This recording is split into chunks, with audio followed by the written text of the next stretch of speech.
Mohon agak lebih fokus karena waktu kita sangat terbatas, jadi saya akan langsung fokus pada bahasan-bahasan saja. Kemarin sudah kita bahas jenis-jenis salatnya, sekarang kita akan bahas caranya, sifat salat malam Nabi sallallahu alaihi wasallam. Ada 3 hal yang akan kita bahas nanti pada topik ini. Hal pertama adalah terkait tentang cara penunaian salatnya, seperti apa cara salat malamnya Nabi sallallahu alaihi wasallam. Nabi tahajud, Anda tahajud, tapi apakah cara tahajud Anda sama dengan cara tahajud Nabi? Nabi tahajud, sahabat tahajud mendapatkan keutamaan tahajud. Anda tahajud tapi tidak dapat keutamaan tahajud, apa salahnya? Barangkali cara menunaikannya tidak seperti Nabi menuntun kita untuk menunaikannya. Ini yang bagian pertamanya. Bagian yang kedua, kita akan bahas nanti putar bacaannya. Apa yang dibaca oleh Nabi sallallahu alaihi wasallam saat menunaikan salat malamnya. Kalau surat-surat apa yang dibaca Nabi? Kalau panjang sepanjang apa? Kalau pendek sependek apa? Seperti apa kemudian kita bisa terapkan itu dalam keseharian kita sekarang? Paham bagian kedua ini? Baik, yang ketiga tentang khusyuknya atau kekhusyuan salat Nabi sallallahu alaihi wasallam. Seperti apa khusyuknya Nabi saat menunaikan salat? Apa dampak kekhusyuan itu bagi kondisi dan keadaan psikologis Nabi? Apa dampaknya pada pribadinya? Apa dampaknya pada aktivitas kegiatan dan setelahnya? Ya, nanti kita turunkan 3 hal ini dalam pembahasan kita siang ini. Semoga Allah memberikan kemudahan untuk mengurai dan memahami sehingga kita bisa praktekkan dalam ibadah malam kita insyaallah. Baik teman-teman sekalian, dalam bahasan ini akan kita uraikan terkait dengan 1, jumlah rakaat, cara ini. Berapa rakaat Nabi sallallahu alaihi wasallam menunaikan salat malamnya? Karena yang kita bahas kebiasaan Nabi, kan? Baik. Kemudian nanti kita turunkan lagi, ini bahasan pertama. Dari bahasan ini akan turun ke turunan-turunan yang dimaksudkan. Saya turunkan dulu dalilnya supaya mudah untuk dipahami. Pertama,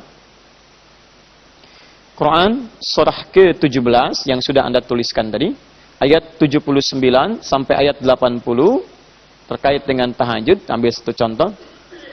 Kedua, kita turunkan Quran surah ke-73 dari ayat 1 sampai ayat 20. Perhatikan, saya tuliskan sebentar antara ayat 1 sampai ayat 20. Saya tuliskan di sini ayat yang ke-6. Lalu saya berikan kotak di sini. Kalau saya kotaki seperti ini, artinya ayat ini langsung terkait dengan pembahasan poin-poin yang saya tuliskan. Jelas ya? Ayat 1 sampai ayat 20 di Quran surah 73 Al-Muzammil berbicara tentang salat malam. Dari 1 sampai 20 ini ada muqaddimah, motivasi bangun malam. Ada ajakan, dorongan salat malam. Di antara yang paling penting terkait dengan topik kita ini ada di ayat ke-6 dan ayat ke-20. Paham? Baik, teruskan. Kemudian, ini saya garisi, kita hadirkan ke hadisnya. Hadis-hadis yang terkait dengan bahasan kita. Karena kita akan belajar tentang kebiasaan Nabi, maka tidak ada sumber yang lain kecuali dari hadis atau riwayat lewat sirah yang disampaikan pada kita. 1, kita ambil hadis riwayat Muslim, nomor hadis 749. Anda boleh cek di kitabnya, kalau berbeda nomor tidak ada masalah. Nanti lihat cetakannya atau pola penomorannya. Dia ada penomoran menggunakan penomoran nanti Muhammad Fuad Abdul Baqi. Ada penomoran dengan tarkim dauli, penomoran versi internasional yang per bab. Yang penting hadisnya Anda temukan. Kadang-kadang beda cetakan, bisa beda nomor. Ya? Tapi intinya, kalau Anda menggunakan yang standar, itu akan sama insyaAllah. Rawinya, periwayatnya dari Ibnu Umar, Abdullah bin Umar, radhiyallahu ta'ala anhuma. Kemudian, selanjutnya, ambil hadis riwayat Al-Bukhari. Saya susun berdasarkan kepentingan pembahasan kita. Ya. Kalau riwayat sahihnya kita dahulukan Al-Bukhari, tapi kita urutkan berdasarkan kebutuhan topik kita. Nomor hadis 3569. Bisa didapati juga di nomor hadis 2008 sampai dengan 2010. Ini ditemukan juga dengan redaksi yang sama di hadis riwayat Muslim. Nomor hadis 738. Di nomor ini, riwayat hadisnya nanti kita akan bacakan, diterima dari istri Nabi SAW, Sayyidah Aisyah radhiyallahu ta'ala anha. Jadi yang menyampaikan informasinya, Sayyidah Aisyah. Geser ke sebelah sini, untuk saya turunkan. Kemudian, alternatif selanjutnya kita temukan di hadis, riwayat, HR, ini singkatan dari hadis riwayat Muslim. Kembali. Kita bisa ambil nomor hadis 764, 765, dan 767. Riwayat ini, salah satunya juga bisa kita temukan di hadis riwayat Abu Daud. Abu Daud nama aslinya Sulaiman dari Sijistan. Dikenal dengan Sulaiman Sijistani. Hafal 500.000 hadis. Bukan sekedar hafal, tapi lisan kan hadis. Bahkan hukum hadis. Kalau ditanya ini sahih, ini dhaif, ini hadisnya ini hadisnya itu. Sampai Ibnul Qayyim Al-Jauziyah rahimahullah mengatakan, kalau dulu ada Nabi Daud bisa melunakkan besi dengan tangannya, maka ini Abu Daud bisa melunakkan hadis dengan lisannya. Maka sejak itu populerlah dengan sebutan Abu Daud, Abu Daud, Abu Daud. Mengarang salah satu kitab hadis dengan sunan. Sunan itu artinya kitab hadis yang disusun berdasarkan bab fikih. Disebut dengan sunan namanya. Misalnya Anda ingin cari tentang kitab fikih, hadis-hadis fikih. Bagaimana cara sholat Nabi, cara puasa Nabi, cari kitab sunan. Sunan At-Tirmidzi, Sunan An-Nasai, misalnya Sunan Abu Daud, ya, dan seterusnya. Paham ya? Nanti ada jami, ada sunan, ada musnad, ada mu'jam, itu berbeda. Nah, istilah ini mesti paham, karena tidak setiap sunan, dalam setiap bidang ilmu istilahnya sama, beda. Nanti ada sunnah, jamaknya sunan, dalam sirah beda, dalam hadis beda, dalam ilmu hadis bisa berbeda. Ya, bahkan dalam sejarah kita pun bisa beda. Ada Sunan Kalijaga, ya, Sunan Ampel, Sunan macam-macam. Sekarang ada Sunan Kalijodo, Sunan Kaliciliwung, dan seterusnya. Ya, itu berbeda. Nomor hadis 1369. Periwayatnya adalah sahabat Abdullah bin Abbas atau Ibnu Abbas radhiyallahu ta'ala anhuma. Sekira ini cukup dulu untuk menguraikan bahasan kita. Bismillah. Sifat salat malam Nabi sallallahu alaihi wasallam. Setelah kita uraikan di pertemuan lalu akan pentingnya salat malam yang bisa mengangkat karir aktivitas kita. Yang bisa menghadirkan penjagaan Allah dan bimbingan dalam mengawali aktivitas kita. Yang bisa menghadirkan solusi dalam setiap kesulitan kita. Bahkan bisa menghadirkan pertolongan langsung dari Allah setiap kita mengalami kesulitan dalam kehidupan. Bahkan gangguan kehidupan. Di Anda yang ingin karirnya dipercepat oleh Allah, dibimbing Allah, dibebaskan dari kesulitan, dilindungi dari persoalan kehidupan, maka konsisten menunaikan sholat malam. Ini poinnya. Jelas ya? Daripada Anda mengejar hal yang tidak ada hubungan dengan hidup Anda, apa hubungan bola dengan membebaskan kesulitan Anda? Dengan menghadirkan solusi dalam kehidupan Anda. Paham ya? Maka kita lebih kejar hal yang bermanfaat dibandingkan dengan hal yang sia-sia. Sekarang setelah paham semua itu, bagaimana cara menunaikan sholat malamnya? Saya agak cepat. Kita ambil pertama caranya dulu. Cara menunaikan sholat malam dari sisi jumlah rakaatnya. Kita buka hadis riwayat Muslim, nomor hadis 749, riwayat Abdullah bin Umar, disingkat jadi Ibnu Umar, radhiyallahu ta'ala anhuma. Saya bacakan hadisnya, dan tolong Anda fokus untuk memahaminya baik-baik. Baik, anin Nabi sallallahu alaihi wasallam, diriwayatkan dari Nabi sallallahu alaihi wasallam, qala, beliau pernah menyampaikan, bima'na, perhatikan kalimatnya, salatul laili, salat malam itu. Masih ingat pelajaran kita tempo lalu? Kalau disebutkan salat malam bisa berarti qiyamul lail, bisa berarti tahajud, satu lagi apa? Witir. Baik, umumnya disebutkan pasti mencakup tiga hal ini. Salat malam itu, baik Anda tunaikan qiyamul lailnya, tahajudnya, atau Anda ingin gabungkan dengan witirnya, maka rumusnya kata Nabi, mathna mathna. Paling minimal, perhatikan cara memahaminya, cara menerjemahkannya. Paling minimal, tunaikan 2 rakaat. 2 rakaat, perhatikan. 2 rakaat, masna. Please. Kalau ada bahasanya sekali, masna saja, itu artinya 2. Jelas ya? Atau bisa yang kedua. Yang kedua. Mohon maaf, Ibu, tahan napas sebentar ya. Misal, ada Quran surah keempat An-Nisa, ayat yang ketiga. Seorang yang ingin kemudian menikah setelah satu istri, diambil yang kedua. Maka Quran mengatakan masna yang kedua. Kalau 2 itu isnin, jelas ya. Tapi kalau yang dua melengkapi yang pertama itu menggunakan masna. Kalau tsani yang kedua.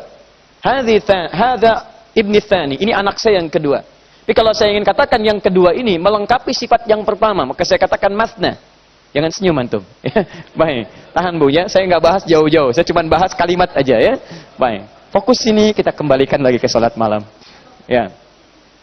Ibu rajin salat malam, insyaallah terbebas dari persoalan. Kembali ke sini. Masna artinya apa? Tunaikan salat malam itu bisa Anda lengkapi paling minimal 2 rakaat. Tapi kalau kalimat masnanya diulang, misal masna, masna, itu artinya terus lengkapi dengan 2, terus lengkapi dengan 2. Paham? Ini bukan cuma 2 sekali. Kata Nabi, salatul laili, salat malam itu tunaikan paling minimal masna, lengkapi 2 rakaat. Masna, lengkapi lagi 2 rakaat. Wa idza khasya ahadakumul fajr, dan jika Anda khawatir menunaikan 2 rakaat, 2 rakaat, 2 rakaat ini akan tiba cepat waktu fajar, di Anda sholat 2 rakaat, 2 rakaat, 2 rakaat sampai Anda mendekat kepada fajar. Ini fajar. Falyutir raka'atan wahidah, maka segera tutup dengan 1 rakaat. Segera tutup dengan 1 rakaat. Witir 1 rakaat. Kata Nabi, falyutir, maka segera tutup dengan witir 1 rakaat. Fokus, ini rumus pertama. Perhatikan baik-baik. Kata Nabi, tunaikan salat malam minimal 2 rakaat. Tambah lagi 2 rakaat. Tambah lagi 2 rakaat. Tapi jika Anda khawatir tiba-tiba fajar diduga akan segera datang, tutup dengan witir berapa rakaat? 1 rakaat. Baik. Sekarang kembalikan ingatan kita pada pertemuan di bulan lalu. Ingat baik-baik saat Nabi bangun malam. Masih ingat? Baik. Bangunnya kapan malamnya? 1:30. Baik, sudah ada jam di masa Nabi, luar biasa. Alhamdulillah ya. Baik. Bangunnya, lihat hadisnya, masih ingat kan sudah saya bagikan waktu kemarin itu. Beliau bangun di pertengahan malam lebih sedikit. Tengah malam lebih sedikit atau kurang sedikit. Terus kita konversi ke waktu kita sekarang seperti yang Ibu tadi sampaikan, kurang lebih sekitar 1:30 ya, 1:30 jam 2-an. Nabi bangun. Baik, teman-teman sekalian, kalau kita ambil waktu kita sekarang, subuh jam berapa? Lihat sini, jangan lihat ke samping kanan kiri. 4:30. 4 lewat. Ambil pasnya saja, ambil pas misalnya. Pas 4:30. Misal, pas ambil 4:30. Berarti turunkan ke sini untuk memahami dengan mudah. Fajarnya 4:30. Bangun jam berapa tadi?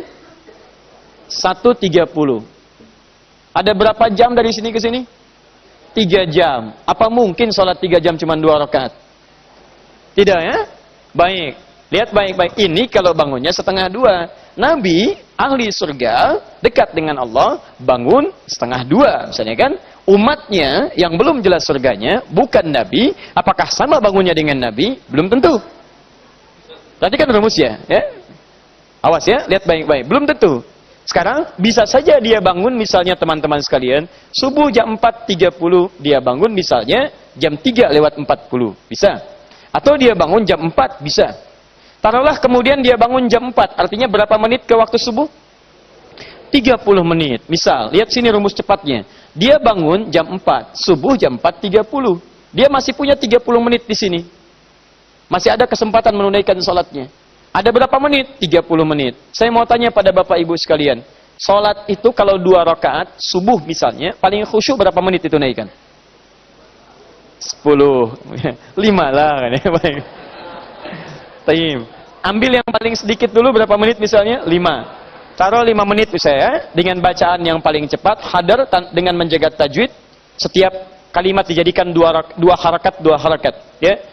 Bismillahirrahmanirrahim. Alhamdulillahi rabbil alamin. Arrahmanirrahim. Maliki yaumiddin. 2 harakat, hadar namanya. Bisa mutawassit 4 harakat. Ya sekitar 2 detik. Alhamdulillahi rabbil alamin. Arrahmanirrahim. Maliki yaumiddin. Kalau paling panjang tiwal 6 harakat. Sekitar 3 detik. Alhamdulillahi rabbil alamin. Ar-Rahmanir-Rahim. Ambil yang paling pendek untuk mencapai 5 menit, agak cepat, dan suratnya surat pendek juga. Qul huwallah misalnya kan, dan An-Nas. Misal, Anda katakan 5 menit. Baik. Anda bangun jam 4, kan tidak langsung sholat. Tidak ada orang bangun langsung sholat. Kan? Amalan kita kan kemarin ada 4 sampai 5 tahapan. Anda duduk dulu, gitu kan? Kemudian hapus bekas ngantuk. Setelah itu baca surah. Setelah itu kemudian baca doa. Setelah itu pergi ke kamar mandi, berwudu dan seterusnya. Butuh berapa menit itu semua? Masa 10 menit luar biasa. Paling minimal pasti 15 menit. Karena ketika Anda duduk dalam keadaan tidak sadar, beda dengan duduk sadar. Orang duduk sadar, ketika dia duduk sadar, dia bisa mengontrol waktu. Tapi kalau orang duduknya tidak sadar, dia nggak bisa mengontrol waktu. Anda begini, begitu baru bangun, duduk. Bangun jam 4, tapi begitu melek 4.15. Bisa terjadi teman-teman sekalian. Ya, jadi saya kembalikan. Mohon bisa berputar lagi sebentar. Ya, karena nggak bisa putar sendiri. Balikin dulu, supaya saya mudah ini kan. Nanti saya kasih kode ya. Fokus sini, fokus. Jadi taruhlah kita ambil 20 menit dari mulai proses tadi sampai bangun. Artinya, ketika kita siap menunaikan sholat, di posisi sudah jam 4:20. 4:20. Dan kita paling cepat menunaikan 5 menit. Jadi ada 10 menit menuju kepada subuh. Dalam kasus ini, jika Anda masih ingin tetap menunaikan sholat, Anda masih bisa mempraktekkan rumus ini. Ya, masna, Anda tunaikan 2 rakaat. Setelah itu, fajar akan segera tiba. Kalau Anda kerjakan 2 rakaat lagi, masuklah fajar. Paham ya? Maka Anda tutup witir dengan 1 rakaat. Di malam itu, Anda bisa menunaikan sholat malam, 2 rakaat plus witir 1 rakaat. Paham sampai sini? Baik. Nah, sekarang kasus itu kita simpan. Kita ambil ke keadaan normal. Kembalikan kepada normal. Saya bangun. Nabi mengatakan, kebiasaan Nabi bangun kurang lebih setengah 2, jam 2. Subuh 4.30. Dan ini Nabi yang nyampaikan. Kalau Adi Hidayat yang nyampaikan, Anda boleh tidak percaya. Tapi kalau Nabi, ini tuntunan. Nggak ada celah bagi kita untuk menolak. Kata Nabi, rumus pertama, kalau Anda ingin sholat malam, tunaikan 2, 2, 2, 2. Kalau khawatir fajar akan segera tiba, tutup dengan 1 rakaat.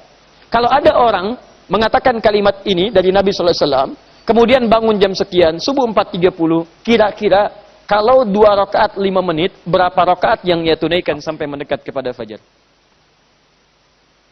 Orang sholat dari jam 2, sekali 2 rakaat 5 menit. Kemudian dia tunaikan ini sampai menjelang fajar. Berapa rakaat dia tunaikan? Singkatnya, banyak. Banyak rakaat. Artinya apa? Artinya dari kalimat ini, satu, ada kaidah jumlah rakaat dalam sholat malam. Dan ini semua ulama sepakat. Ingat baik-baik ya. Semua ulama sepakat. Ulama saja sepakat. Jadi kalau Anda yang bukan ulama beda, yang salah bukan ulamanya. Anda yang kurang piknik ya. Balik sini. Lihat sini, fokus. Semua ulama sepakat menyimpulkan dari kalimat Nabi ini, bahwa jumlah rakaat sholat malam yang disampaikan oleh Nabi pada para sahabat tidak menunjukkan batas tertentu. Jadi pertama, kaidah pertama, tidak ada batasan jumlah rakaat dalam sholat malam. Paling minimal, tunaikan 2 rakaat, tapi tidak dibatasi berapa rakaat Anda bisa tunaikan. Sebanyak yang bisa Anda tunaikan, baik. Jika Anda khawatir menduga fajar segera tiba, tutup dengan berapa rakaat? 1 rakaat. Paham? Jadi 1, tidak ada batas spesifik untuk jumlah rakaat sholat malam, selain batas minimal yang 2 rakaat plus witir 1 rakaat. Jelas sampai sini? Baik. Jadi kalau sudah jelas, saya turunkan lagi. Belum selesai. Belum selesai. Ya Rasulullah, kami ingin tahu kebiasaan Nabi. Kalaupun beliau tidak mengatakan, tidak ada batas yang spesifik. Apakah Nabi kalau tidak ada batasnya itu, kemudian tidak bisa dilacak berapa rakaat beliau menunaikan dalam kebiasaan beliau? Karena walaupun tidak ada batas, saya ingin tahu kebiasaan Nabi berapa rakaat. Supaya saya bisa ikuti, supaya saya bisa teladani. Baik, sekarang kita lacak. Nabi menyampaikan kepada para sahabat, tidak ada batasnya untuk kemudahan umatnya. Sebab kalau Nabi tuntunkan langsung batasnya sekian, barangkali tidak semua umatnya bisa mengikuti seperti itu. Paham ya? Karena itu Nabi sampaikan terbuka, tapi kita lihat kebiasaan Nabi, berapa rakaat kemudian beliau tunaikan. Sekarang kita tanyakan dulu pada orang terdekat beliau, yang menemani beliau dalam kehidupan malamnya. Kan tidak semua sahabat ikut sholat malam bersama Nabi. Di antara yang paling bisa dilacak adalah keluarga Nabi, khususnya istri Nabi SAW. Kita tanyakan pada Sayyidah Aisyah, radhiyallahu ta'ala anha, apa kebiasaan Nabi saat sholat malam, dari sisi jumlah rakaatnya, berapa ditunaikan oleh beliau. Hadis riwayat Al-Bukhari, nomor hadis 3569, bisa dilacak juga dari Asbabul Wurudnya nomor hadis 2008 sampai 2010, ditemukan di hadis riwayat Sahih Muslim nomor hadis 738. Saya bacakan hadisnya. Saya percepat untuk memudahkan pemahaman kita. Satu kali 3 orang sahabat Nabi. Diduga satu, Abdullah bin Mas'ud radhiyallahu ta'ala anhu. Kedua, sahabat Hudzaifah al-Yamani radhiyallahu ta'ala anhu. Dan ketiga, sahabat Ubay bin Ka'ab radhiyallahu ta'ala anhu. Mendatangi mereka kepada Sayyidah Aisyah radhiyallahu ta'ala anha untuk bertanya tentang sifat salat malamnya Nabi sallallahu alaihi wasallam. Karena mereka ingin meniru seperti apa persisnya Nabi melakukan demikian. Di keutamaan para sahabat itu, kalau sudah mengetahui kebiasaan Nabi, itu yang konsisten dikerjakan selama hidupnya. Ya, sekalipun mereka melihat, itu yang mereka kerjakan. Kalau orang lain yang melihat, belum tentu mereka ikuti. Sekalipun dibenarkan oleh Nabi. Seperti misal, ya, Wa'il bin Hujur melihat Nabi sujud menggunakan lutut. Maka itu yang dipraktekkan. Sahabat Abu Hurairah melihat Nabi sujud turun menggunakan telapak tangan. Itu yang beliau praktekkan. Abu Hurairah mengetahui bahwa Nabi pernah sujud pakai lutut. Ya, berdasarkan hadis riwayat Wa'il. Tapi ketika yang dilihat oleh beliau, itu yang kelihatan pakai telapak tangan, itu yang diamalkan. Karena prinsip sahabat, apa yang saya langsung lihat, itu yang paling otentik yang saya bisa ketahui. Jelas ya? Baik, jadi jangan heran kalau kemudian yang satu pakai lutut, yang satu pakai telapak tangan. Dan tidak mengamalkan yang lainnya, bukan berarti yang lain salah. Tapi mereka mengetahui, ini yang saya lihat langsung. Sedangkan dari yang lain, tidak saya lihat langsung. Walaupun benar, tapi saya ingin melihat apa yang langsung saya lihat. Paham ya? Baik, jadi yang pakai lutut itu benar, yang pakai telapak tangan itu benar, yang salah, yang pakai kepala duluan atau yang tidak salat ya. Nah, dalam kasus ini, kita lihat Sayyidah Aisyah bagaimana mengamati Nabi SAW. Prinsip ini mesti Anda pegang dulu, supaya nanti kita bisa belajar hadis turunan yang lainnya.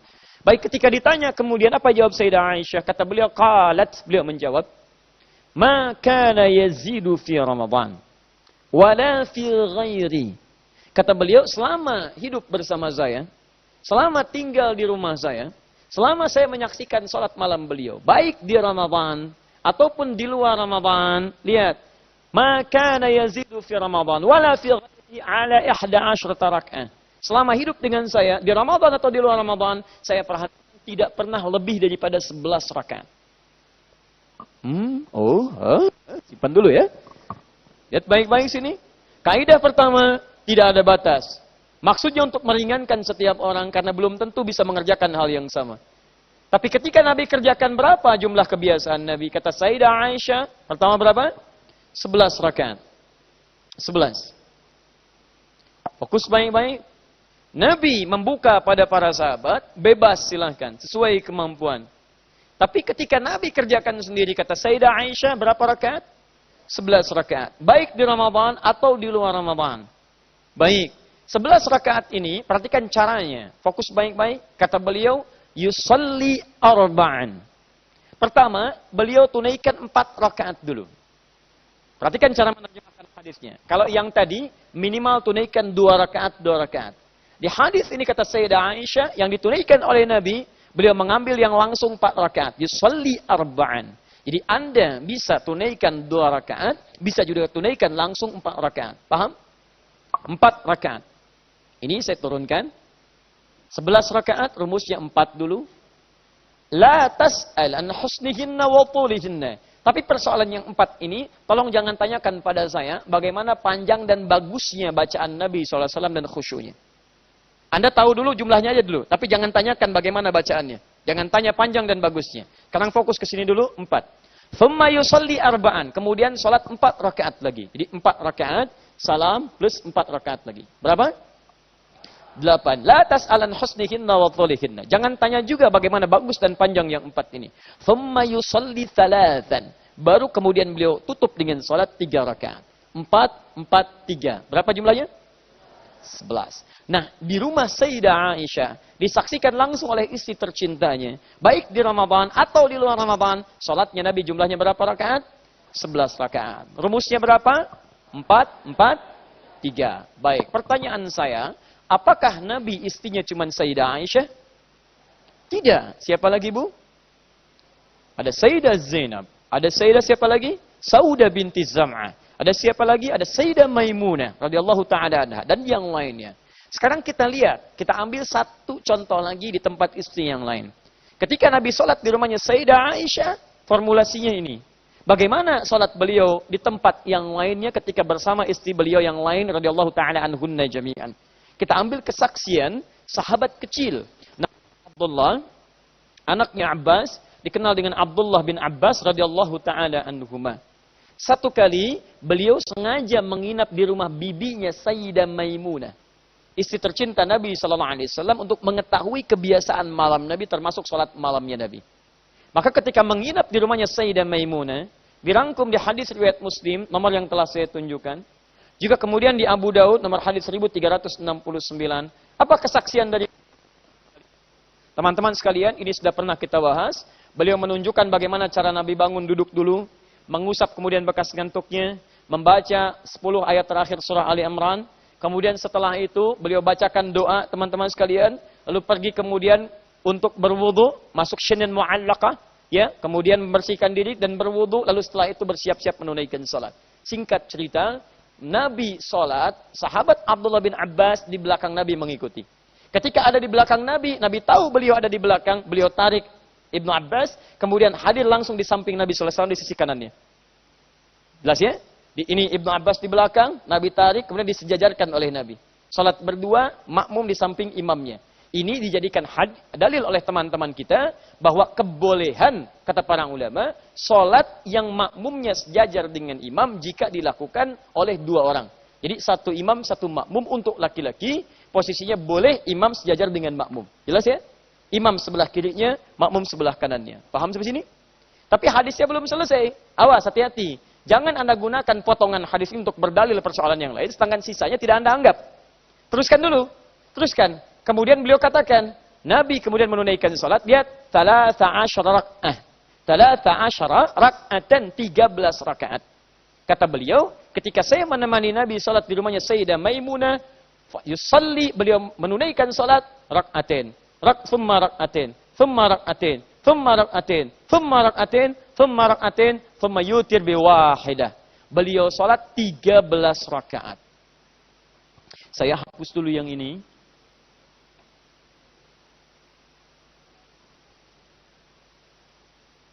Perhatikan sini.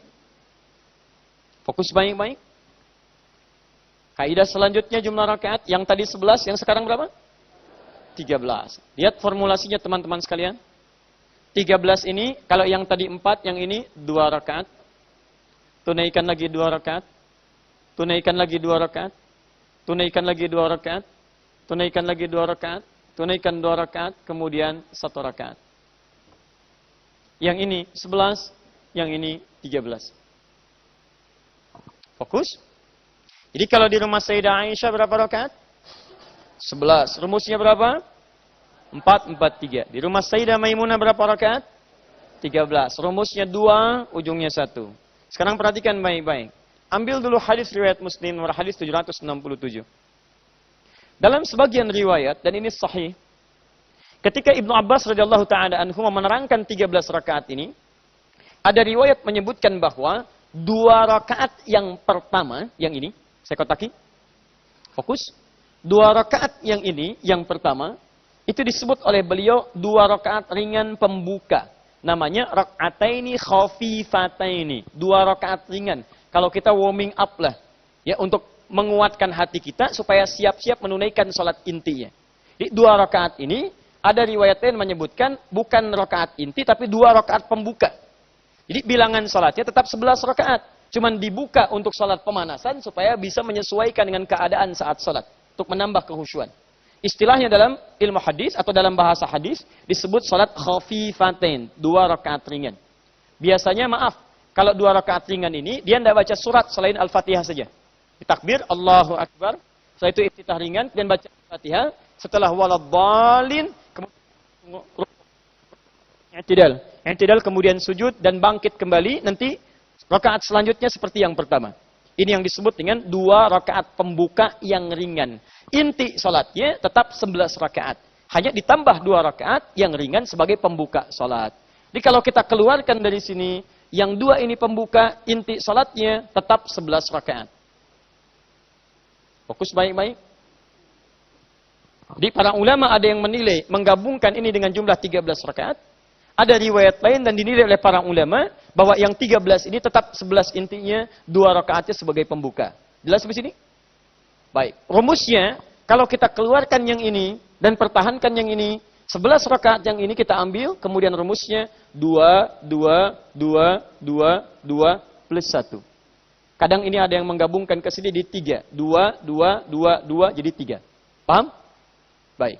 Jadi kalau kita ambil, Nabi menunaikan 11 rakaat di rumah Sayyidah Aisyah, 11 rakaat plus khafifatain di rumah Sayyidah Maimunah, bisa rumus yang pertama 4, 4, 3, bisa rumus yang kedua 2, 2, 2, 2, ujungnya 1 atau 3. Paham sampai sini? Halo? Baik. Pertanyaan saya, mana yang paling baik di sini? Apakah 4, 4, 3 atau 2, 2, 2, ujung 1? Mana? Semua baik. Mari kita lihat dulu teman-teman sekalian, fokus baik-baik. Pertanyaannya adalah, kenapa Nabi bisa mengerjakan berbeda? Walaupun jumlah rakaat sama, kok bisa di sana 4, di sini 2? Dalam kondisi apa kemudian beliau mengerjakan 4, 4, 3 atau 2, 2, ujungnya 1?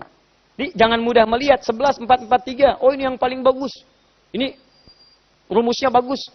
Bahkan Masya Allah, ini formasi yang paling jitu. Semalam juga Madrid menang 2-1 dengan 4-4-3 misalkan. Itu gak ada hubungannya.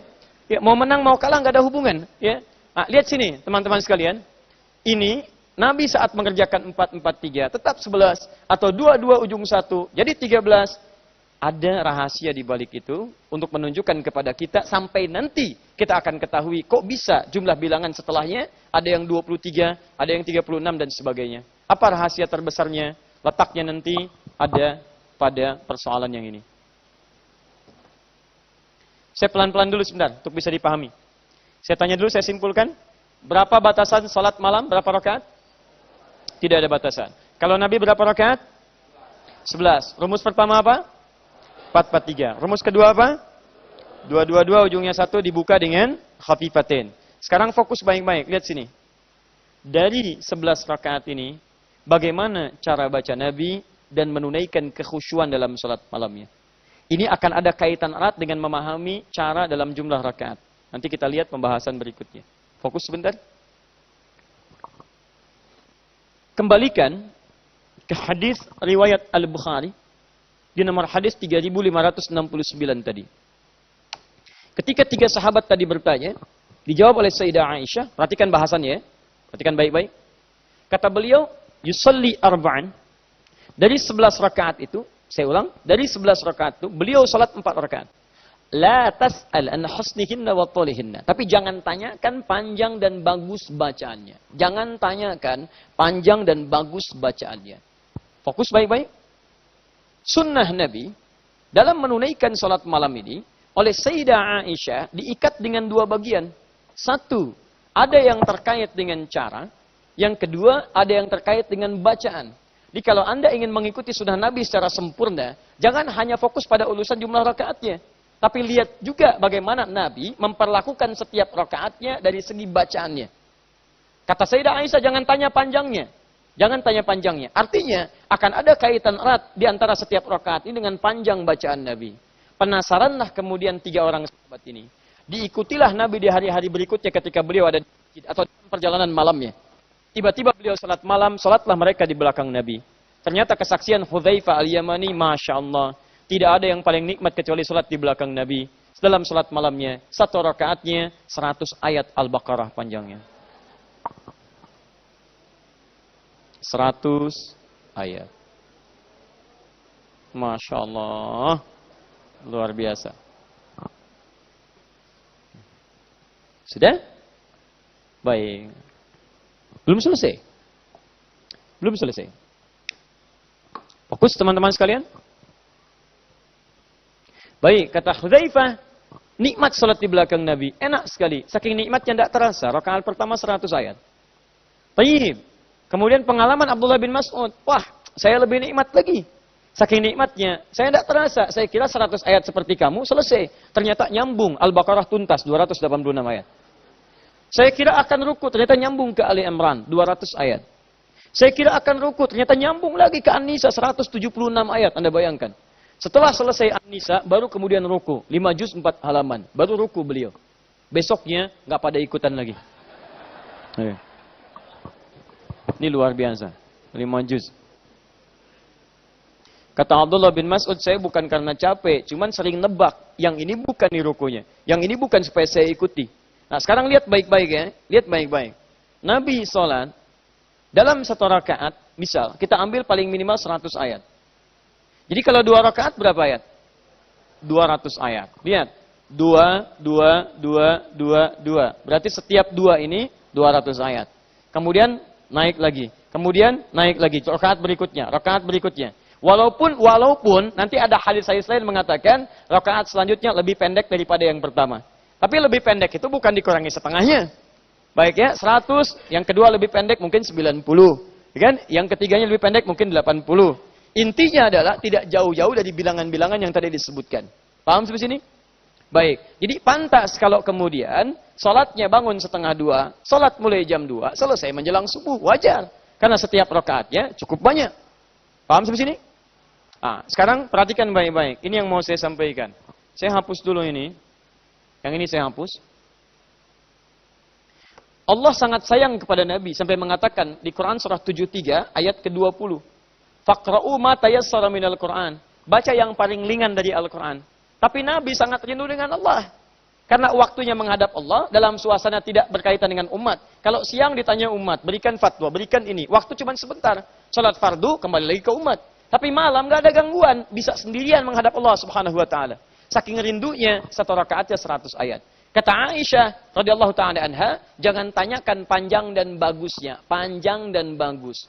Intinya, sifat salat Nabi, berapapun rakaat yang ditunaikan, Anda bisa fokus, saya ingin seperti Nabi 11 rakaat. Tapi kata Sayyidah Aisyah, jangan cuma lihat rakaatnya. Karena yang paling penting dari 11 rakaat ini, panjang plus bagusnya. Ini poinnya. Jadi kalau Anda ingin bangun malam, kemudian ingin tunaikan, saya ingin salat seperti Nabi, rakaatnya sama, 11 rakaat. Ingat baik-baik, fokus ini. Kalaupun Anda ingin sama jumlah rakaatnya 11 rakaat, tapi yang paling penting kata Sayyidah Aisyah, bukan cuma menyamai jumlah rakaatnya, tapi inti dari rakaat ini adalah panjang dan banyak serta bagusnya ayat yang dibacakan. Ini poinnya. Jadi jangan sampai begini, ikut 11 rakaat seperti Nabi, tapi kehusuannya atau panjang bacaan ayat dan bagusnya jauh dari Nabi. Saya pengen seperti Nabi, seperti sunnah salat saya. Masya Allah. Begitu salat, Allahu Akbar. Al-Fatihah. Ghairil maghdubi alaihim waladdallin. Taha. Allahu Akbar. Itu jauh dari Nabi. Paham ya? Jadi jangan sampai Anda kerja rakaatnya jadi ribut masalah rakaat. Yang seperti Nabi itu 11 rakaat. Tapi sifat salat Anda dari segi bacaan nggak seperti Nabi. Karena inti dari bacaan itu, inti dari salat malam itu bukan cuma jumlah rakaatnya. Inti utamanya bacaannya. Karena ketika Allah meminta kita menunaikan salat malam, bukan jumlah rakaat yang dibahas oleh Quran, tapi kualitas khusyuk dan bacaannya. Buka Quran surah ke-73 ayat yang ke-6. Saya ingin Anda paham dulu persoalan ini. Karena nanti ada kalangan awam itu selalu berdebat apakah 11 atau 23. Padahal esensinya bukan pada 11-23-nya, esensinya pada kualitas bacaannya dan kekhusyuannya.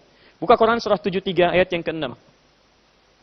Inna nashi'atal laili hiya ashaddu wat'an wa aqwamu qila. Lihat bacaannya. Saya lambatkan bahasan saya. Inna nashi'atal laili, sungguh bangun malam itu, salat malam itu, hiya ashaddu wat'a. Itu adalah wasilah terbaik untuk menambah kekhusyuan, punya sentuhan ke jiwa. Jadi kalau Anda sholat malam hari 2 rakaat, silahkan kalau nggak percaya bandingkan dengan sholat siang hari 4 rakaat. Suasana malam akan beda dengan siang. Anda dijamin akan lebih khusyuk dibandingkan sholat siang. Nggak percaya silahkan, ada perbedaan tersendiri. Tapi kalimat ini sekaligus memberikan isyarat bahwa yang penting dalam sholat malam itu pertama khusyuk, asyaddu wat'a. Wa aqwamu qila, dan kekuatan bacaan. Di setiap yang dibacakan punya keadaan kekuatan tersendiri.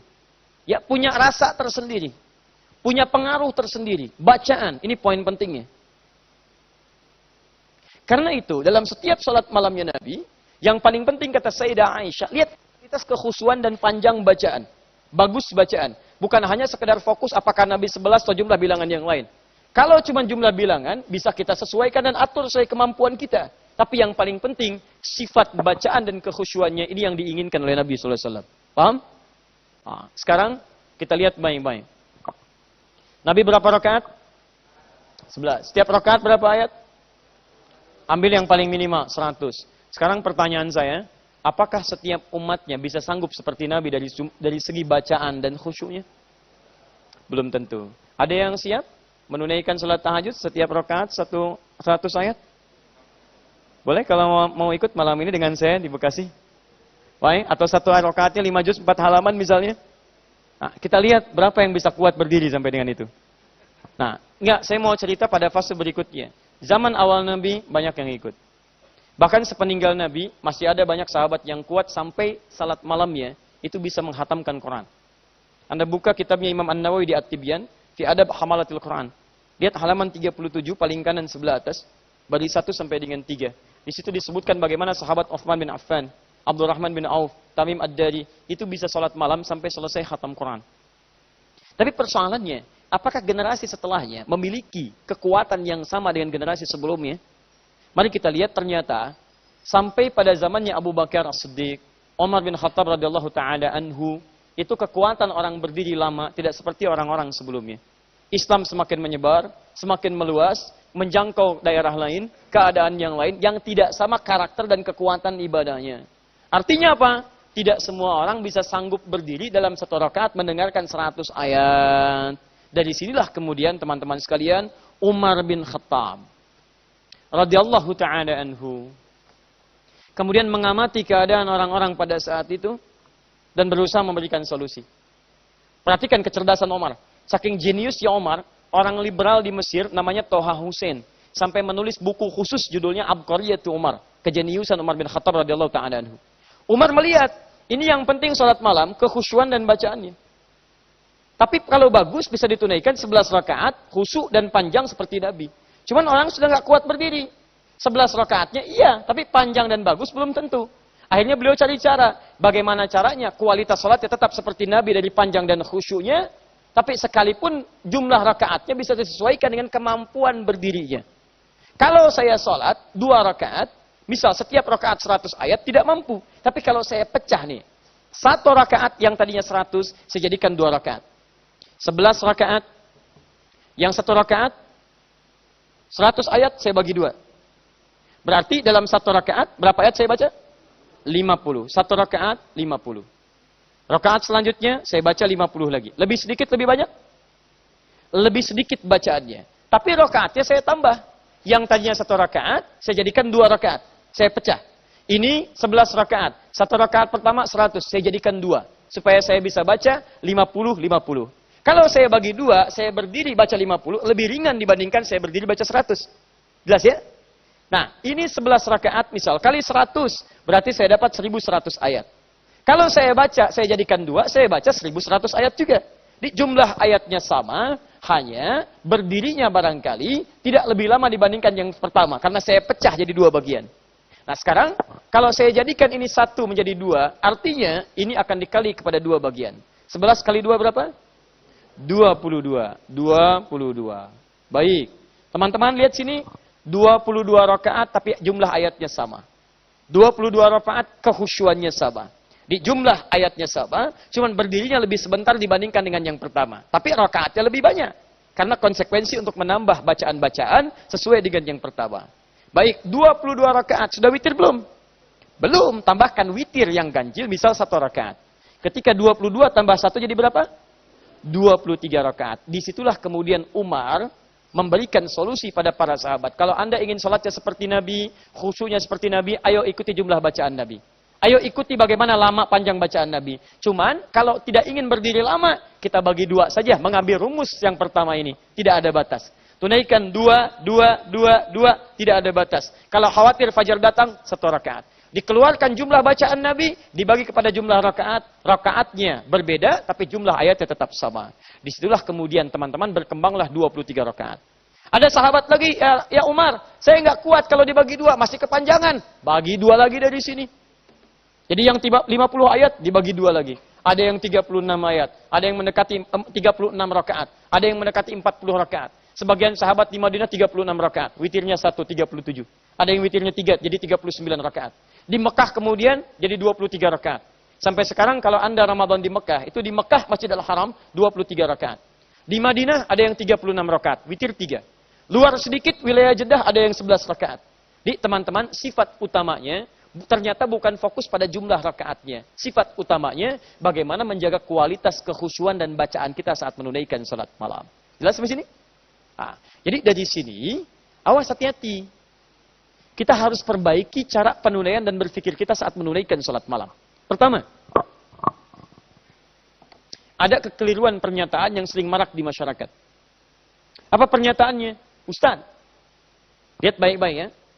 Kan yang bagus itu 11 dari Nabi. Ayo ikut mana? Ikut Nabi apa ikut Umar? Masya Allah. Bisa dibenturkan antara Umar dengan Nabi. Gak mungkin, mustahil Umar tidak ikut Nabi. Umar ketika merancang hal semacam ini, bukan keluar dari tuntunan Nabi. Bahkan itu ada dari petunjuk Nabi. Kata Nabi, ikuti petunjukku, petunjuk Al-Quran dan Sunnah. Kemudian petunjuk Khulafa Rasyidin Al-Mahdiyin. Para khalifah yang diberikan petunjuk oleh Allah Subhanahu Wa Taala. Disepakati oleh para ulama, Abu Bakar, Umar, Uthman dan Ali. Di ketika Umar kemudian menawarkan solusi, bukan berarti keluar dari ketentuan Nabi. Ini tidak tepat kalau ada yang mengatakan, 23 ikut Umar, 11 ikut Nabi. Mau ikut mana? Ikut Umar atau ikut Nabi? Paham seperti ini ya? Nah, jadi kalau ada pernyataan demikian, itu pernyataan bisa kita tolak. Lebih dekat mana Anda kepada Nabi dibandingkan dengan Umar bin Khattab? Lebih tahu mana Anda kepada Nabi dibandingkan dengan Umar bin Khattab? Yang pasti, saya ikut Nabi, saya ikut Umar. Saya tidak ikut Anda. Paham ya? Nah. Jadi jangan katakan, oh ini 23, bid'ah, yang benar 11. Apa di Mekah orang bid'ah semua? Di Madinah bahkan 36. Jadi kalau Anda mau 11, silahkan. Anda mau 23, silahkan. Dua-duanya benar. Yang salah? Belum tentu salah juga. Yang tidak salah pun tidak salah. Karena malam itu hukumnya sunnah. Bukan wajib. Lihat baik-baik. Kalau tidak tahu, katakan apa? Wallahu a'lam. Salat malam itu hukumnya sunnah. Kalaupun tidak bisa mengerjakan karena alasan tertentu yang dibenarkan syariat, itu tidak berdosa. Allah saja tidak menyalahkan kita. Kenapa Anda menyalahkan diri sendiri? Halo? Nah, ini satu poinnya ya. Nah, jadi 11 silahkan, 23 silahkan. Yang penting dijaga kualitas bacaan dan cara menunaikannya. Awas jangan sampai tertukar juga. Ada praktek yang keliru. Maaf saya katakan keliru dengan tuntutan Nabi di sini. Misal, yang 11 hampir 1 jam, 11 rakaat. Kok bisa 23 rakaat 7 menit? Allahu Akbar, Allahu Akbar, Allahu Akbar, Allahu Akbar. Beres. Masya Allah, Pak, kalau pengen kilat, masjid sana aja. Luar biasa. 11 rakaat, hampir 1 jam, 23, 7 menit. Ini yang agak aneh. Baik. 1 sudah selesai. Ini sudah. Sekarang kita fokus ke sini dulu. Setelah itu kita tutup. Kalau ada pertanyaan, nanti kita bahas. Ya. Baik, persoalan kedua. Saya cek dulu.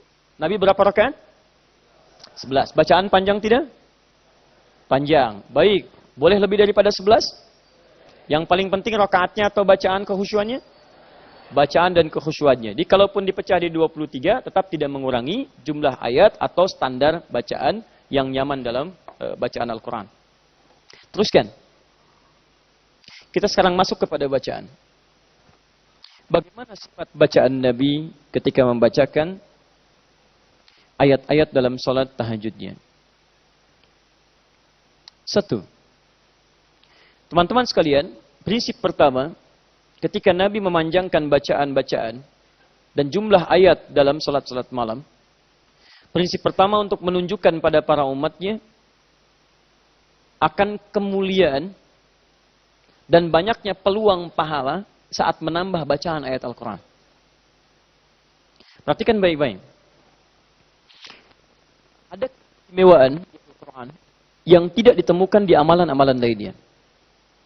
Dari segi peningkatan jumlah pahalanya, kuantitas pahala.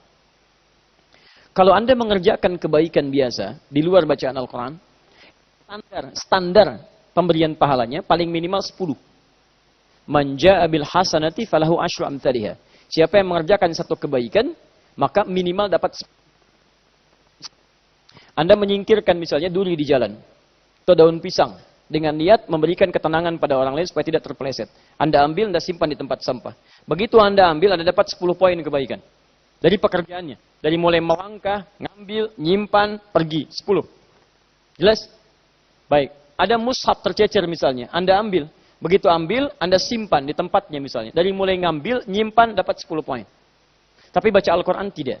Yang dilihat bukan cuma baca, melihat, buka. Tidak. Tapi setiap hurufnya.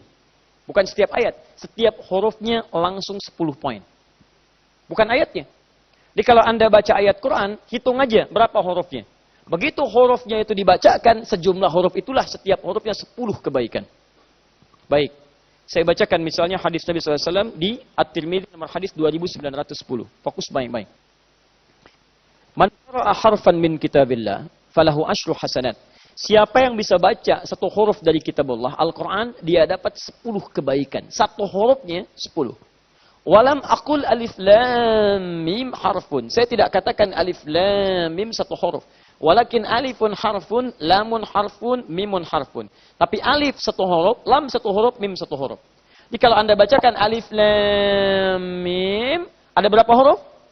3 huruf. Dapat berapa? 30. Perhatikan baik-baik ya. 30. Ini Anda nilai sebagai 3 huruf.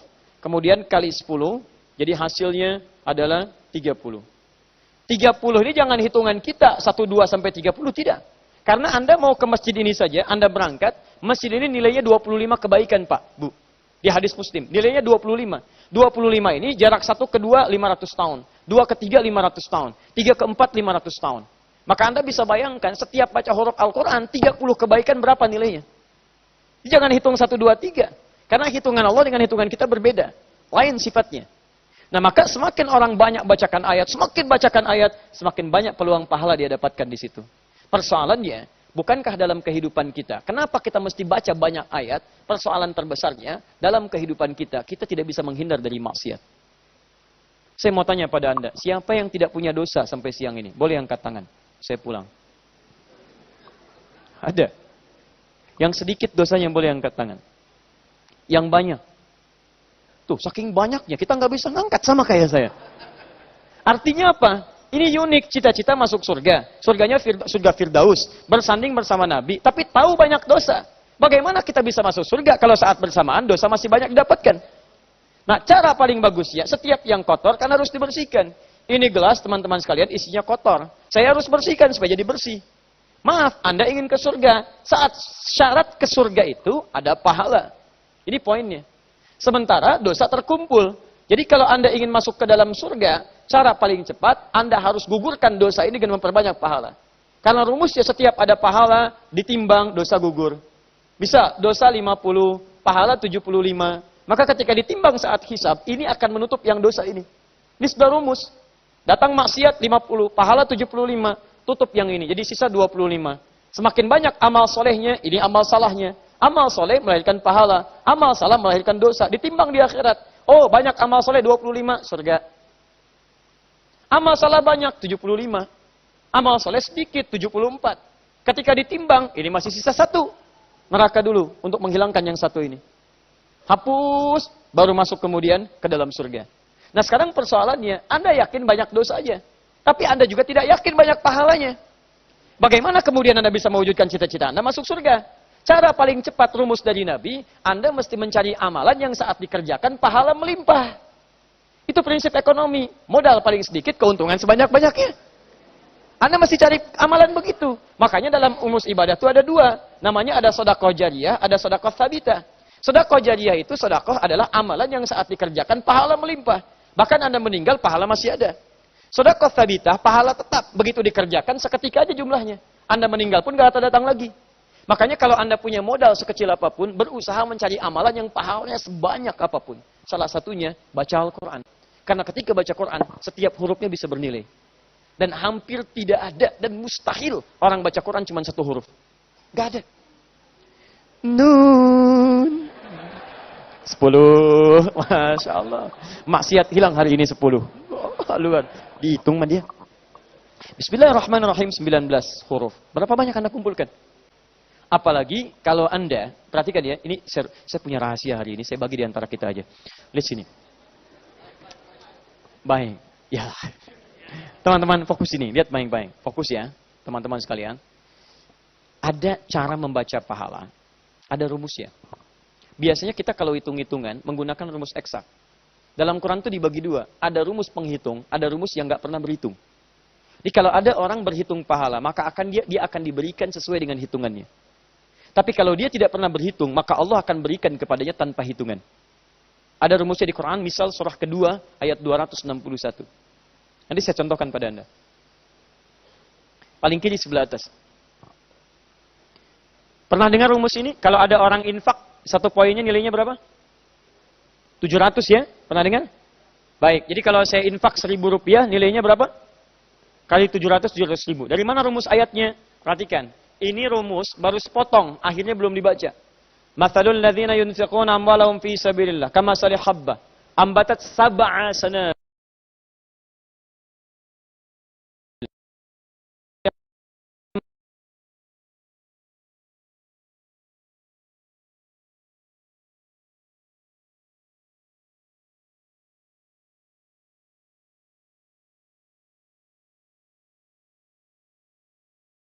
Tanpa batas bagi siapapun yang tidak berhitung. Itu poinnya. Jadi kalau Anda mengerjakan amalan, saran saya, Anda jangan hitung, ikhlas, terserah Allah, terserah Allah. Termasuk baca Al-Quran. Kalau Anda hitungnya persatuan huruf, lihat. 1, 2, 3, alif, lam, mim, 3 kali 10, 30. Ada rumus yang kedua, jangan berhitung. Rumus ini langsung ada turunan ilmunya disebut dengan ilmu arud. Dalam ilmu arud, huruf yang dituliskan itu tidak dihitung. Yang dihitung yang dibacakan. Perhatikan cara membacanya. Kata Nabi ini apa? Alif, lihat. Yang dihitung alifnya. Bukan rumusnya. Kalau ini rumus alif 1. Tapi Nabi tidak pernah mengatakan rumus alif. Yang Nabi katakan alifun. Alifun, tulisannya begini. Alifun. Dari 1 ini ada berapa huruf? 1, 2, 3. 3 kali 10? 30. Masya Allah. Jadi ini apa nih? Alif. Alif, begini dari ilmu arud. Alifun, tulis alif. Jadi ini berapa huruf? Belum tentu, karena ini hamzah. Masya Allah. Ha, mim, zal, ta. 1, 2, 3, 4. Masya Allah. Ini 4 kali 10? 40. Ini berapa huruf? Belum tentu, karena ini ha. Haun, 3. Jadi kalau Anda tidak pernah berhitung, asal Anda bacakan bismillah, bismillah, bismillah. Teman-teman sekalian, lihat baik-baik. Ha, alif, lam, mim. Tak terhitung. Bukan berarti 30 Anda dapatkan. Mungkin 300, mungkin 3.000, mungkin 30.000. Yang paling hebat adalah ini dibacakan di malam hari, bukan di siang hari. Kenapa bacaan malam hari begitu penting? Karena bacaan di malam hari itu akan lebih serius dan khusyuk dibacakan dibandingkan dengan siang hari. Dan ketika orang membaca lebih khusyuk lagi, disitulah kemudian pahala semakin meningkat, semakin meningkat, semakin meningkat. Ini poin pertamanya. Di rahasia sholat malam, itu bukan sekedar kita membantu dalam urusan dunia, tapi membantu dalam urusan akhirat yang paling banyak. Karena itulah usahakan dalam setiap sholat malam, bukan berdebat dalam jumlah rakaatnya, tapi bagaimana kita bisa meningkatkan kuantitas bacaan supaya memperoleh pahala lebih banyak lagi. Kapan lagi Anda bisa sholat lebih khusyuk dibandingkan dengan hari-hari biasa? Kapan lagi bisa sholat dengan lebih merasakan dibandingkan dengan suasana malam yang tidak banyak gangguan? Paham sampai sini? Terakhir, setelah ini kita berhenti. Kalau ada pertanyaan kita bisa diskusikan.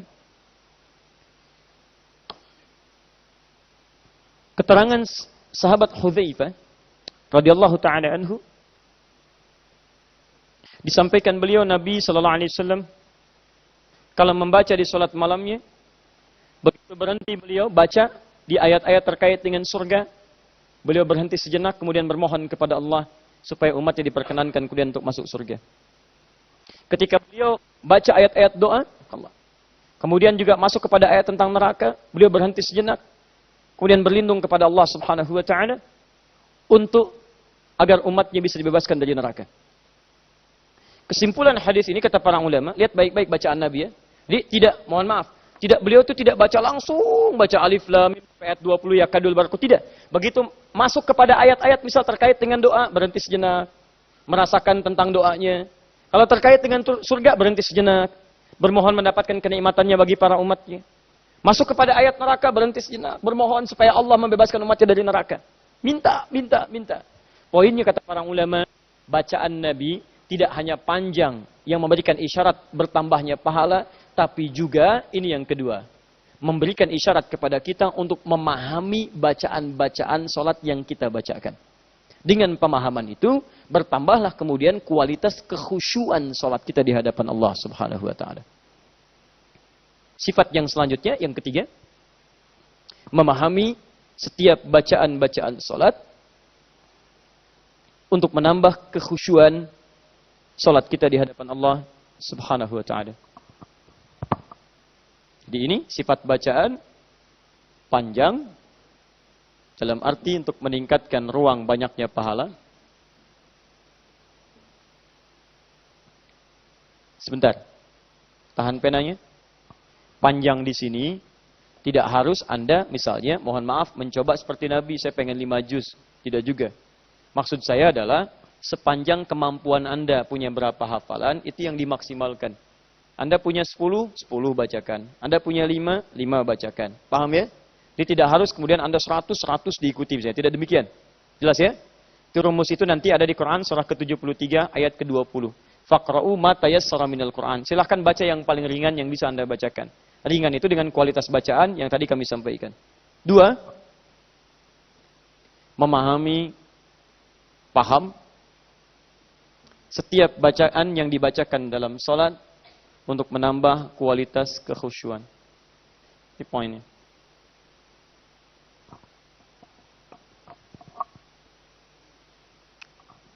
Fokus. Buka Quran surah ke-29 ayat 45. Ada? Taim. Kita akhir di bahasan ini, kita nanti diskusi. Utlu ma uhya ilaika minal kitab wa aqimis shalah. Ada ayatnya? Baik, teman-teman yang punya mushaf, tolong dilihat ayatnya baik-baik. Utlu ma uhya ilaika kitab. Di situ utlu diterjemahkan apa?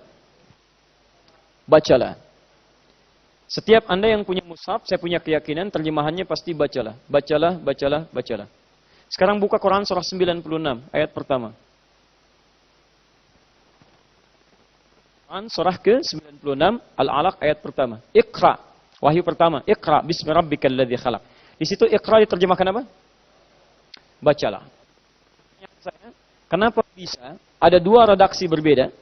2 kalimat yang tidak sama, terjemahannya bisa sama. 1 bacalah, 2 bacalah. Sama Anda baca misalnya besok di hari Jumat. Ada ayat Jumatan, Quran surah ke-62 ayat 9. Ya ayyuhalladzina amanu idza nudiya lis-salati min yaumil jum'ati fas'au. Hai orang-orang beriman, jika diseru di hari Jumat menunaikan salat, bersegeralah. Fas'au, bersegeralah. Baca Quran surah ketiga Ali Imran ayat 133, paling kanan sebelah atas. Wasari'u ila maghfirah, bersegeralah. Kenapa 2 kalimat berbeda, terjemahannya bisa sama? Nah, secara singkat, ada perbedaan diksi penekanan pada setiap kalimat, setiap menemukan bentuk yang beda, pasti terjemahnya tidak akan sama. Itu pasti itu. Bahkan harakat, setiap harakat yang berbeda, itu tidak akan sama. Bahkan titik, ada titik yang berbeda, hurufnya tidak akan sama. Ini huruf apa? Fa. Ini apa? Kalau saya hilangkan semuanya, wow. Jadi setiap titik akan berpengaruh. Bahkan setiap harokat bisa beda. Ini kalimatnya beda, tidak akan sama maknanya. Perhatikan baik-baik ya. Di awal masa turunnya wahyu, kalimatnya ikra, ikra. Dalam bahasa Arab, kata ikra, ikra, itu artinya sekedar baca tanpa menuntut pemahaman. Baca saja. Yang penting silahkan baca. Mau paham, mau tidak, yang penting baca. Asalnya dari kata kira'ah. Kira'ah. Orangnya disebut qari, qari yang baca. Ya qari'ul Quran, pembaca Quran. Apa setiap yang baca Quran paham isi Quran? Belum tentu. Silakan tanyakan pada diri Anda, berapa kali hatam Quran? Pertanyaan saya, dari sekian hatam itu, berapa di antara yang dipahami di ayat Quran yang dihatamkan? Belum tentu paham isinya. Itu namanya ikra. Setiap baca dapat pahalanya. Tapi kalau kalimatnya sudah pindah kepada utslu, ketika Allah memudahkan bacaan Nabi, sudah ada, dikuasai, didapatkan dalam jiwa Nabi, pindah kalimatnya dari ikra jadi utslu. Utslu dari kata tilawah asalnya. Tilawah. Punya 3 arti. 1 baca, 2 pahami, 3 amalkan. Nah persoalannya, perhatikan, kalau Anda baca Quran dengan bacaan seperti ini, itu kita bisa lebih dalam pemaknaannya. Persoalannya, ketika Anda menunaikan sholat, sebelum sholat ada perintah baca. Bacanya menggunakan kata utslu, bukan ikra. Silahkan cek, perintah dengan kata utslu. Quran surah ke-29 ayat 45. Utslu ma uhya ilaika minal kitab. Sebelum sholat, pelajari dulu. Baca, pahami, bukan cuma baca, karena kalimatnya menggunakan tilawah. Utslu ma uhya ilaika minal kitab. Baca, pahami apa yang kemudian telah diwahyukan pada Muhammad dari ketentuan Alkitab. Tentang sholat. Dari bacaan sholat, dari mulai takbir. Apalagi kalau tadi ma uhya ilaika minal kitab, Al-Quran. Dari Al-Fatihah sampai dengan An-Nas. Wa aqimis shalah, setelah paham bacaan itu, tunaikan salat. Innas salata tanha 'anil fahsya'i wal munkar. Salat yang dipahami bacaannya itu akan lebih menambah kehusyuan sehingga hasilnya bisa mencegah kita dari perbuatan keji dan mungkar. Nah, teman-teman sekalian, Quran meminta kita setiap kali salat usahakan bacaan-bacaan salat kita itu dengan tilawah, bukan hanya dengan qiraah. Baca, pahami, amalkan. Paham. Ini yang dikerjakan Nabi dalam salat malamnya. Dalam setiap salatnya, terkhusus salat malamnya. Karena bahasan kita tentang salat malam. Begitu saking pahamnya Nabi, begitu baca ayat Quran ini, beliau diam dulu. Kalau tentang surga memohon, kalau tentang neraka minta dibebaskan umatnya, demikian seterusnya. Sehingga kualitas salatnya itu lebih meningkat. Anda kalau gak percaya, silahkan ya. Misal, mulai hari ini, Anda petakan setiap bacaan salat. Takbir ada bacaannya. Iftitah ada bacaannya. Fatihah ada bacaannya. Ruku ada bacaannya. I'tidal ada bacaannya. Pertama pertanyaan saya, dari semua gerakan salat yang diiringi dengan bacaan salat itu, berapa persen bacaan salat yang sudah Anda pahami sampai hari ini? Silahkan cek. Ini kan aneh ya, ini aneh ini. Tiap hari kita salat, paling minimal 5 waktu. Dikerjakan setiap hari. Tapi yang tiap hari kita kerjakan, kita nggak paham apa yang dilakukan. Di bagaimana salat kita bisa khusyuk kalau kita nggak ngerti apa yang dilakukan? Sujud nggak paham yang diungkapkan. Ruku nggak ngerti yang dibaca. Duduk di antara dua sujud itu doa, tapi nggak ngerti yang dibaca. Bagaimana salat kita bisa khusyuk kalau kita nggak ngerti yang dibacakan? Anda urusan dunia sampai ngerti. Bahkan Allahu Akbar, mengendarai mobil saya sampai dibaca dulu sampai paham. Ini caranya, ini begini. Handphone Anda sampai dipelajari dulu petunjuknya. Ini begini, feature-nya seperti ini, gunakannya begini, kamera begini. Kalau selfie pijit ini yang balik. Kalau foto orang lain begini, kalau landscape seperti ini, dipahami. Dan persoalannya, urusan dunia tidak akan dibawa pulang ke akhirat. Kalau untuk yang sementara Anda begitu serius, kenapa yang urusan akhirat kita tidak serius kita di situ? Nah, ini poin pertamanya teman-teman sekalian, jangan-jangan selama ini kita sholat tapi nggak ngerti yang kita bacakan. Karena itu, saran saya, setiap kita mau sholat, misal setiap hari kita punya mata pelajaran, bagi-bagi. Hari ini saya mau ngerti bacaan takbir saya dulu, takbir. Apa artinya Allahu Akbar? Bukan cuma Allah Maha Besar. Karena saat Anda sholat, 3 yang bekerja kalau ingin khusyuk. 1 lisan yang bicara, 2 pikiran menerjemahkan, 3 hati yang meresapi. Di begitu tangan Anda bergerak, lisan Anda mengucapkan Allahu Akbar, pikiran menerjemahkan Allah Maha Besar. Hati Anda meresapi, ya Allah saya ikrarkan Engkau yang Maha Besar. Saya mohon ampun ya Allah. Setiap hari kadang saya merasa besar dibandingkan orang lain. Sombong pada orang lain. Merasa hebat, angkuh pada yang lain. Merasa benar sendiri. Ketika Anda punya perasaan seperti itu, maka kualitas sholat Anda akan terjaga dengan baik di sini. Ini poinnya. Apalagi sholat malam. Ya, silahkan cek. Begitu Anda bangun malam, saya tutup. Anda bangun malam, lalu Anda bacakan doa iftitah misalnya. Allahumma ba'id baini wa baina khatayaya, kama ba'adta bainal masyriqi wal maghrib. Ya Allah, saya mohon ya Rabb, ba'id baini wa baina khatayaya. Saya mengaku ya Allah, khotoya salah. Tambah ya kecil, ngaku saya salah. Di khatayaya itu saya mengakui saya banyak salah. Cara menerjemahkannya, ya Allah, saya mengakui di malam ini, ya Allah, saya banyak salah. Saya banyak salah, ya Allah. Tapi saya mohon kepadamu, ya Rabb. Tolong ampuni saya. Ba'id baini wa baina khatayaya. Jauhkan saya dengan kesalahan saya, ya Allah. Sejauh-jauhnya saya tidak ingin lihat. Seperti engkau pisahkan timur dan barat yang tidak pernah bertemu. Saya ingin terpisah dari kesalahan saya, ya Allah. Ampuni saya. Allahumma naqqini minal khataya kama yunaqqat thawbul abyadu minad danas. Ya Allah, saya ingin hidup dalam keadaan bersih dari dosa, ya Allah. Bersihkan saya dari dosa. Seperti pakaian putih dibersihkan dari noda. Allahumma ghsilni bil ma'i wal thalji wal barat. Allah, jika air biasa belum mampu membersihkan dosa saya ikhlas kalaupun dibersihkan dengan air ataupun air yang sangat dingin. Yang penting kau ampuni dosa saya. Ketika Anda menyebutkan dosa itu, Anda bayangkan bagaimana lisan Anda membuat ibu Anda menangis. Tangan Anda menyakiti orang jahat. Tangan Anda buruk pada orang lain dan Anda tangisi diri Anda di situ. Begitu Anda menangisi dosa Anda, jatuh air mata Anda, silahkan rasakan. Keadaan salat tidak ada yang paling indah kecuali di malam itu. Yang paling hebat ketika Anda tobat diterima, begitu Anda sujud, Anda meninggal pada saat itu. Tobat diterima, sujud diterima, dan jadi amalan bagi Anda. Dosa dihilangkan, sujud jadi pahala. Dan ketika dosa diampuni semuanya, habis dosa Anda. Sujud, pertama kalinya Anda sujud pada saat itu, itulah pahala Anda pada saat itu.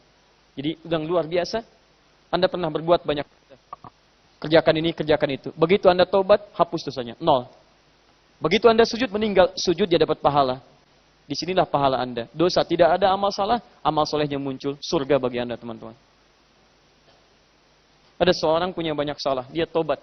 Begitu dia tobat, dia istighfar, dia syahadat di hadapan Nabi. Setelah syahadat, dia naik ke untanya. Begitu naik unta, unta kepleset, untanya mati, dia meninggal. Kata Nabi, ini keimanan yang paling bagus. Modal sedikit, keuntungan banyak. Masya Allah. Mau begitu? Nanti asar ya. Ntar lagi. Itu pun kalau meninggal. Kalau tidak kita nggak punya pilihan. Ya. Jadi saya simpulkan dari sini. Kesimpulannya saya agak cepat. Sifat salat malam ini. Pertama dari segi jumlah rakaat. Nabi tidak memberikan batasan. Sekalipun kebiasaan Nabi menunaikan 11 rakaat. Jadi kalau kita ingin tiru Nabi dari jumlah rakaatnya, maka boleh kita tunaikan sejumlah 11 rakaat. Sah ditunaikan. Tapi kalau Anda pun melebihi 11 rakaat, itu artinya Anda meniru Nabi dari ucapannya. Karena Nabi mengatakan, silahkan tunaikan tanpa batasan. Kalau fajar mau tiba, tunaikan 1 rakaat. Jadi dua-duanya mengikuti sunnah Nabi. Paham sampai sini? Nah, kesimpulan kedua, baik yang mengerjakan 11 atau lebih daripada 11, yang paling utama adalah sifat dari segi kekhusyuan, bacaan, dan penunaiannya. Jadi kalaupun Anda tunaikan 11 rakaat atau lebih, usahakan untuk memperbanyak bacaan ayat Al-Quran, karena semakin banyak dibacakan, semakin banyak pahala bisa diraih. Semakin banyak pahala bisa diraih, semakin banyak peluang menutup kesalahan yang pernah dikerjakan. Semakin kesalahan tertutup, semakin kecil dosa, semakin besar peluang untuk masuk ke dalam surga. 3. Syarat tahajud ini dan salat malam sekaligus memberikan isyarat agar kita senantiasa berusaha memahami setiap ibadah yang kita kerjakan. Terkhusus salat-salat kita. Maka Nabi memberikan isyarat pada kita dalam kegiatan salat malam ini, agar supaya salat-salat kita diusahakan dipahami setiap bacaannya, supaya meningkat dan berpengaruh pada kualitas kehusyuan kita saat menunaikan salat.